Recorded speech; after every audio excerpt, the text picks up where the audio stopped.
Hello.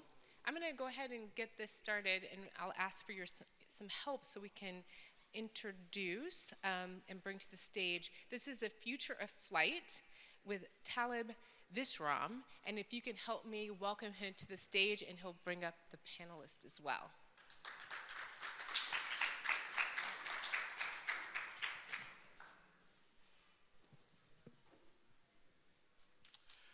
Hi everyone, thanks so much for being here and sticking around for one of the last panels. I don't think we're the last panel, but I like to think we're sort of headlining it, so that's how I'm thinking about it. Really excited to be here today to talk about the future of flight, what that means, what it looks like. So really happy to introduce here today Lydon Sleeper, who's the US Strategic Policy Lead for Joby Aviation. Yeah.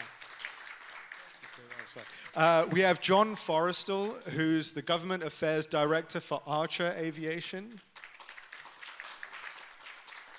And we have Gwen Lighter, who's the CEO and founder of GoAERO.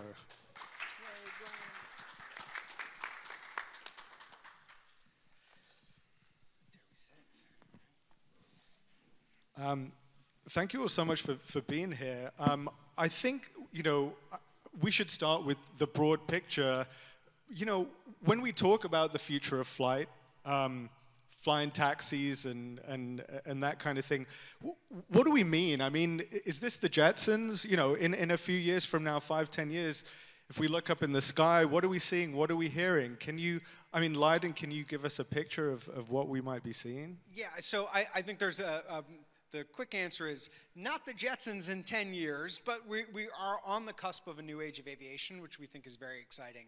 I think one of the things that we've seen with automotive and the ability to get a whole ton of torque from electric propulsion, we're seeing that gravitate toward aviation, and we're seeing an entirely new age in aviation where you can use that electric propulsion to come off the ground vertically just like a helicopter.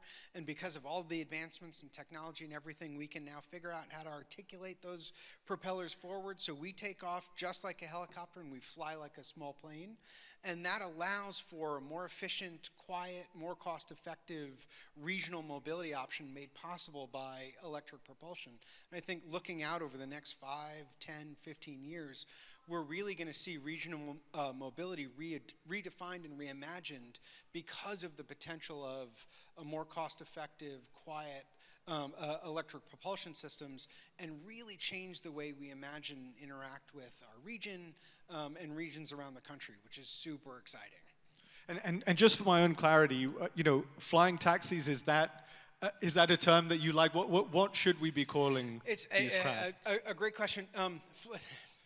Deep conversation about this if we really want to have it. Flying taxis, I think, is right.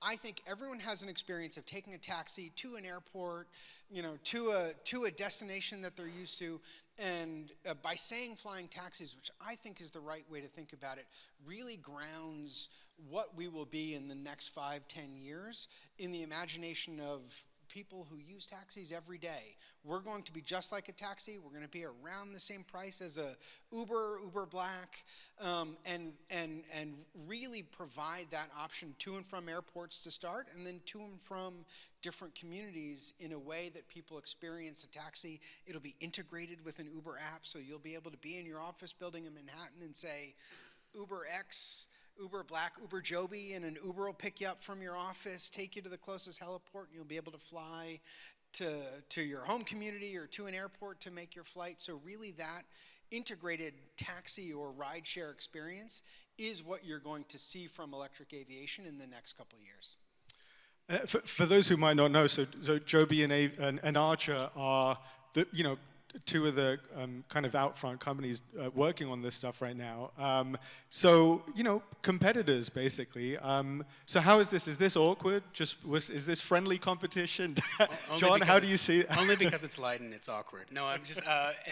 We, especially in the government affairs field, which Lydon and I both sit in, it's all collaboration because we're thinking about ways to lift this industry up. And what's good for Joby in New York or what's good for Joby federally is probably good for Archer and vice versa.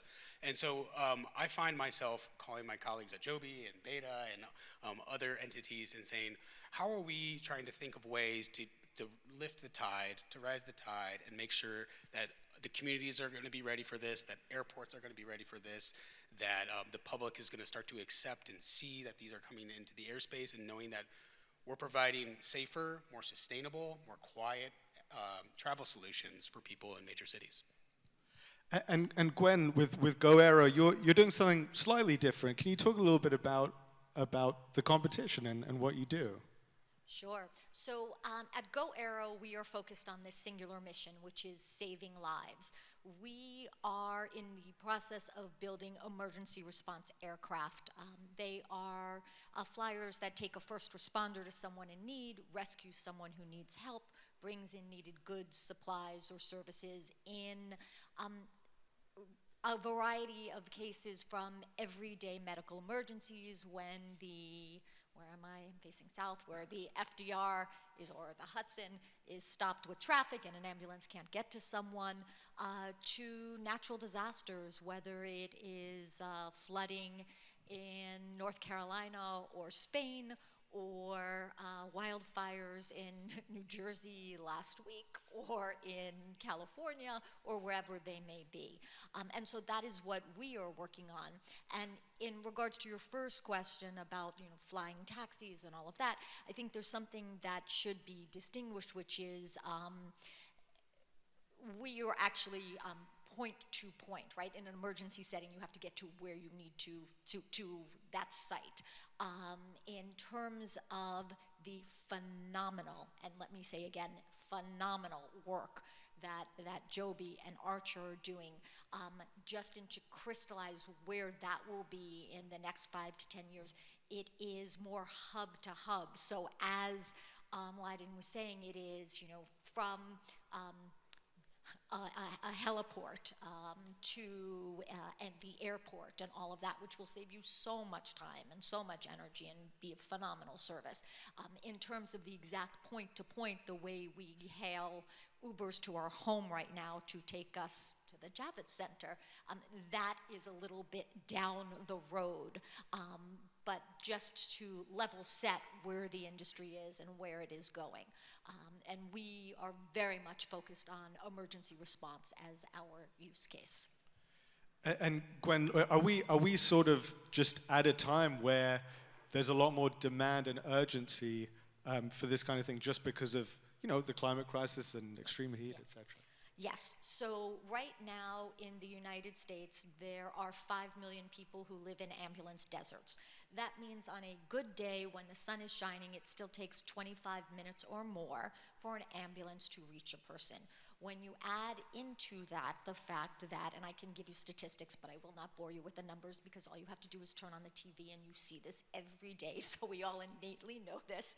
But if you take into account the fact that natural disasters are increasing at an alarming rate, clearly we need this. So we are very much focused on this emergency response, and because we believe that not one company can do it on its own, actually akin to what you just heard them both say, that for government affairs, how they work together so closely, which is what they should do because they need to input the regulations that will get this off the ground.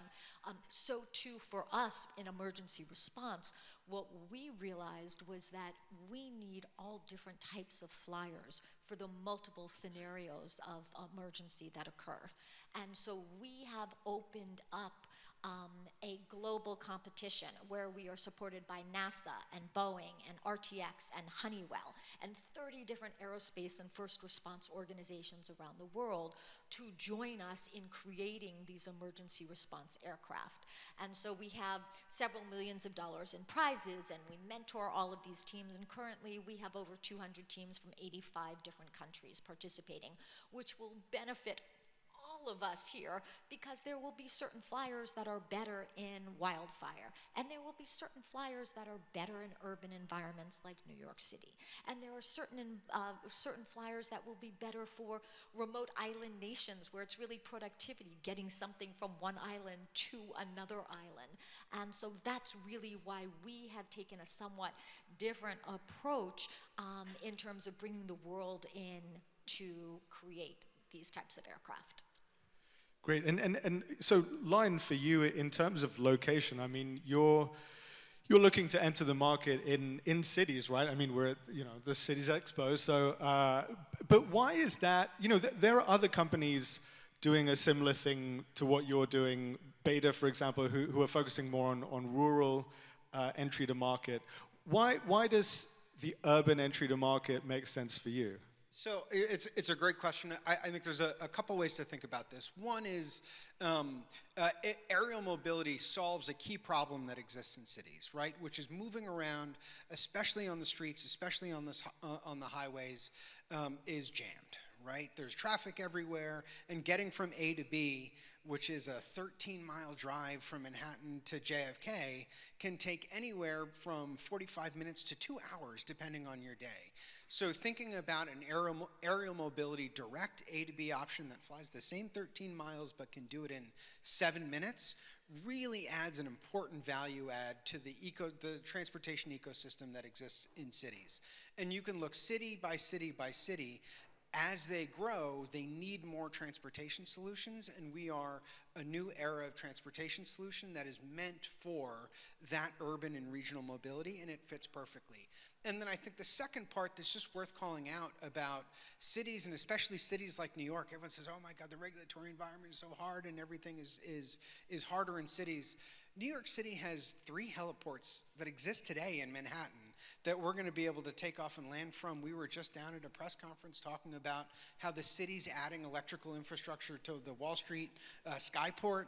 And we have 3 major airports. So from day one, the infrastructure that is often so hard in places is handled here. And that makes for a much more direct, smart, and easy path toward a market launch, because we know there's demand, because there's traffic, and that product that can get you there in 7 minutes instead of 2 hours will be attractive to people. And a lot of that startup cost and brain ache that comes with setting up new infrastructure and setting up things on the ground are already handled in a lot of cities. We're here talking about New York. There's the 3 major heliports. In Los Angeles, for years, their building code required them to build heliports on top of tall buildings. Well, okay, great.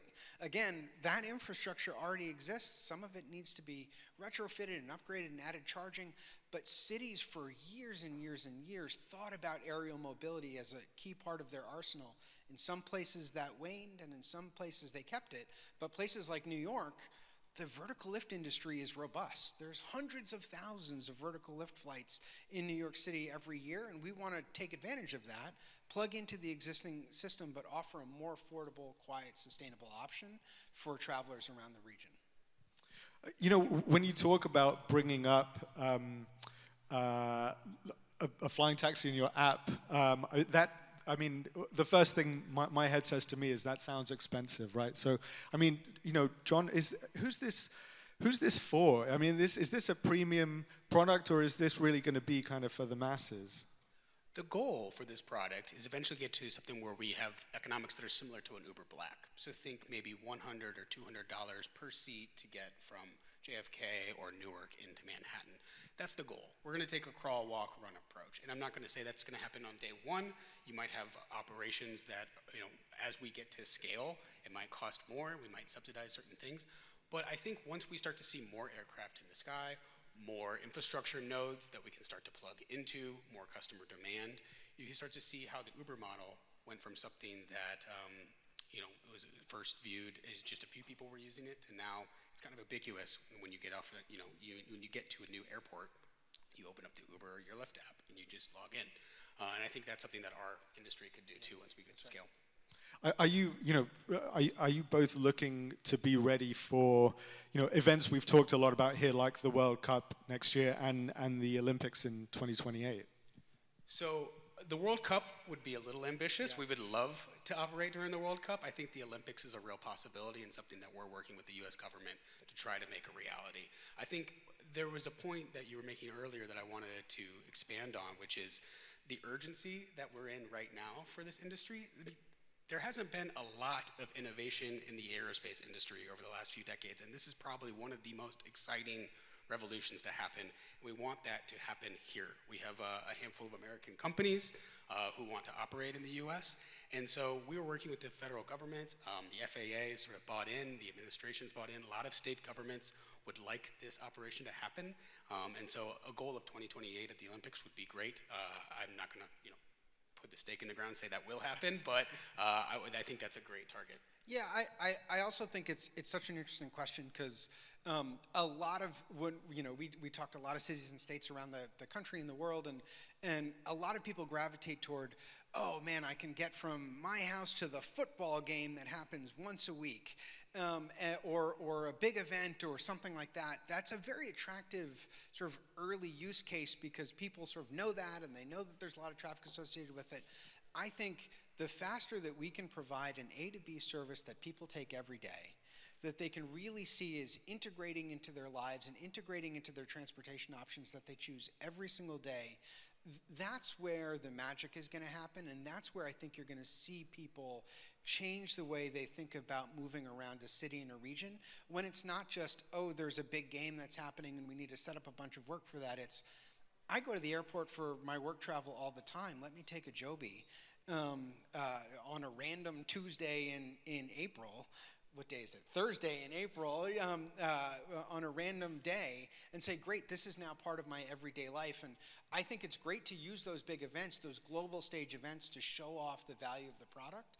But the value of the product is going to be that ubiquitous trip that you can take from Manhattan to the airport any day that you want, and then as we add more nodes, maybe I take it from Manhattan to my home in the suburbs, the vertiport that's close to my house in the suburbs, and then my commute just got shorter by 50 minutes.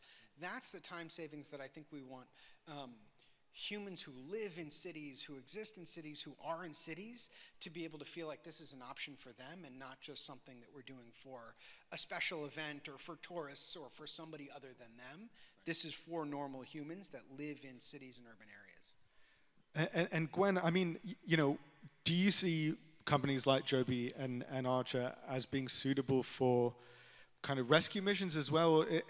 Or if not, how do you see yourselves working with or already work with companies like Joby and Archer?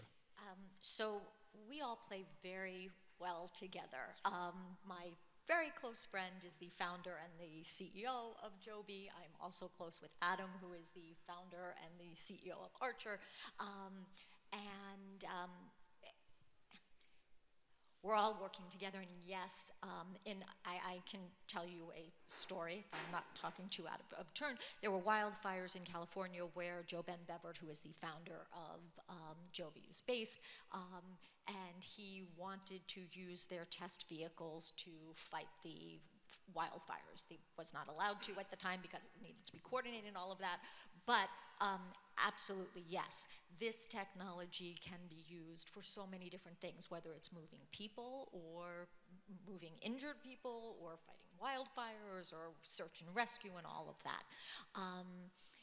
It's important to note that, as has been touched on, we really are at a golden moment in aviation. What is being built now and being deployed now could not have been built even 10 years ago. And that is because there has been a convergence of breakthrough technologies. And some of them are things that you see every day, right? There are you see electric vehicles going further and faster than ever before, right? That's because of the increased performance of batteries and capacitors and all of that, and we know that. There is basic 3D printing, 3D metal printing, other types of rapid prototyping, which open up this world of innovation to those outside the confines of a huge corporation. That's why Joe, Ben, and Adam can start, and me, we can start companies where we can actually build things, and it's not a large government contractor who's doing it. You combine that with the stability and the control systems of the drone world that we're all incorporating in, that make previously unflyable configurations fly, and you couldn't make this 10 years ago. And so in order for these to be deployed, whether it is in emergency response setting or in getting you to the airport, there are three things that have to go on. And you're hearing us talk around them. There is the technology build, right? And these guys are doing phenomenal jobs with that, right? Building safe flyers that move people, right? That's a tall order. There's the technology part of it. There is the regulatory part of it, and actually, you two work on regulatory day in and day out, right? And for us, we are fully embedded with the FAA in terms of our competition. They have helped us write our technical rules and guidelines to make sure that emergency flyers can be deployed within the system that we have now, so no new regulations would be written, because everybody wants, everybody wants a flyer to save them if they need to be saved, right? That's a given. And so that's the third, the regulatory aspect of it. And then, of course, there's community acceptance and community adoption, which you've heard Lydon speak about. Wouldn't we just all want to use Uber or Lyft and be able to easily get to it?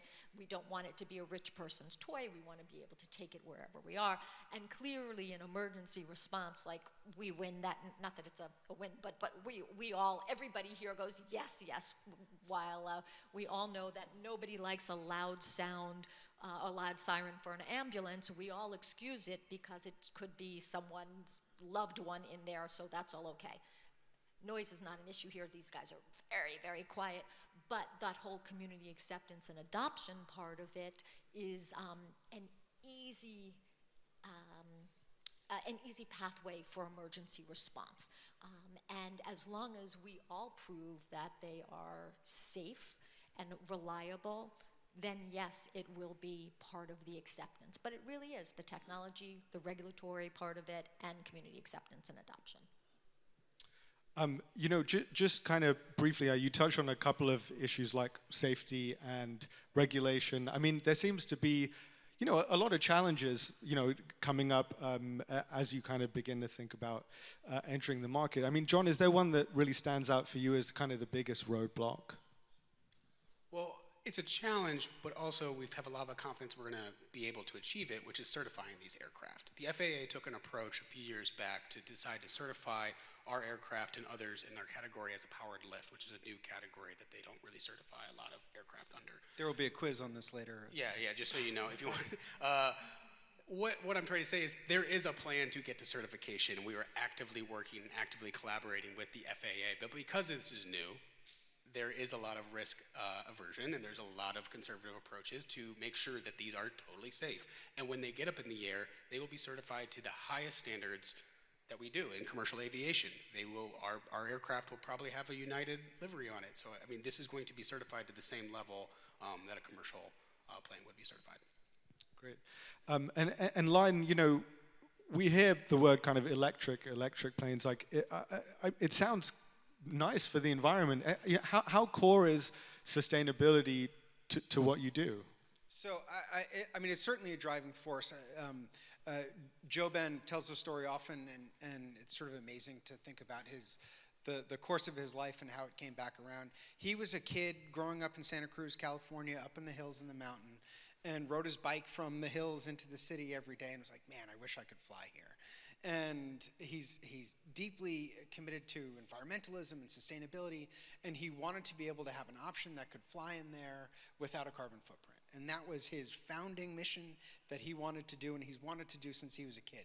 Credit to him, he had started a bunch of other successful businesses and was able to seed that in late 2009. So it is a founding principle to have a quiet, sustainable option that can move people from point A to point B. And I think as we've seen over the course of the last 20 years, especially in cities, there has been a movement to reduce your carbon footprint, add more electrical power, add more electrical capacity. And that's more than just electric vehicles, it's in a whole host of different things. You know, the city's made a lot of commitments about increasing their renewable energy. We are able to tap into that larger movement as we think about cities and states and urban areas and all of the different things that they're doing to reduce their carbon footprint, provide more sustainable options for all of their communities and constituents. And transportation is a key part of it. And if we can add a sustainable, affordable transportation option into those ecosystems, I think we're going to plug into a much larger movement. And it's important to us. It's important to the areas that we're going to launch in, and will really provide a long-lasting change for the regions and mobility within regions that we agree with and most cities align with. Great, and we're about to wrap up here, but I thought it'd be fun to end with a kind of just a quick fire round, since this is, you know, a broad conversation about future of flight. Other than what you're doing, other than, you know, flying taxis, you know, what else excites you about the future of flight, or what would you like to see in the coming years from in the future of flight? Gwen? Oh boy, so much. But I'm actually quite enthused about what is happening with what we are all doing. That is just so thrilling, actually, and the fact that you couldn't do it 10 years before makes it even more thrilling. But if I'm going to expand on that, sustainable aviation fuel, right? I mean, that's difficult, but I'd like to see that happen. We will be deploying before that happens. That's just the way it is. Supersonic flight, you know, again, that's passive commercial supersonic flight. That would be really fantastic. And there were some flight tests that were done a couple of months ago that were very exciting by another company. Yeah, there's a lot. I think you talked a little bit about the tech convergences that are happening right now. I think one that's not quite ready but will be in 10 years is probably autonomy. Archer and Joby and others are entering the market with a pilot, and that's intentional because that's how we need to operate right now. But I think when you start to think about autonomy down the road, that's when it starts to get really exciting about where these aircraft go. I think the affordability component of it is something that is one of the drivers that will change the way people perceive aerial mobility. But I think having that affordable option that is around the cost of an Uber or Uber Black, the applicability of that, of a service and an aerial mobility service at that price point has potential across a wide spectrum of mobility options. And that, we hope over time, as we add more nodes, will really reimagine how you get to your parents' house, you know, that would otherwise take you 2 hours to get to, you get there in 20 minutes, and changes the way people interact with communities. It changes the way communities outside of an urban core can grow and develop because it'll change their access into an urban core. I really do think you're going to see entire communities and neighborhoods sprout from a version of transit-oriented development created by the potential for aerial mobility. And I think last thought is there's a saying in aviation that a mile of road will take you a mile of rail will take you a mile, and a mile of runway will take you around the world. Well, we only need 50 feet, and we can at least take you around the region, and really reimagining movement anchored on that, I think is super cool. Well, it's a nice place to end. Thank you, Gwen, John, and Lydon. Thank you so much for the chat, and thank you all for being here. Really appreciate it. Thank you. Thank you.